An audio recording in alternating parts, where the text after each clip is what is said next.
আজ আমি তোমাদের কাছে নিয়ে চলে এসেছি সর্ষে পোস্ত দিয়ে চিংড়ি মাছ ভাপা।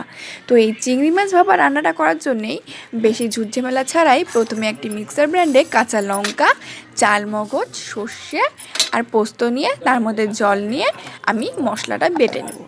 মশলাটা বাটা হয়ে যাওয়ার পরে একটা পাত্রের মধ্যে ধুয়ে রাখা চিংড়ি মাছ নিয়ে তার মধ্যে ওই মশলাটা দিয়ে দেব। মশলাটা দিয়ে দেওয়ার পর সেই মশলার মধ্যে পরিমাণ মতন চিনি আর স্বাদ মতন লবণ দিয়ে দেবো আর হলুদ দিয়ে দেবো। আমি এইখানে সব রকমেরই কাঁচা মশলা ব্যবহার করছি এই রান্নাটা করার জন্যে। তোমাদের বেশি পরিশ্রমও লাগবে না আর বেশি সময়ও লাগবে না। এই রান্নাটা একদমই চটজলদি হয়ে যায়।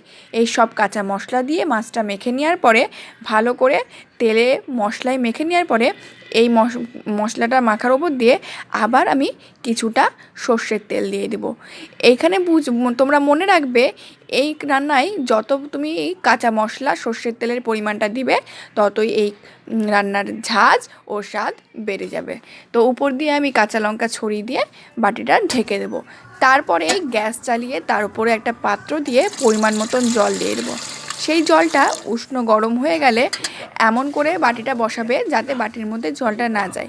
বাটিটা ওই জলের ওপরে বসিয়ে দেবো যাতে ওই জলের ভাপে এই চিংড়ি মাছ আর মশলাগুলো ভালো করে ভেপে যায়।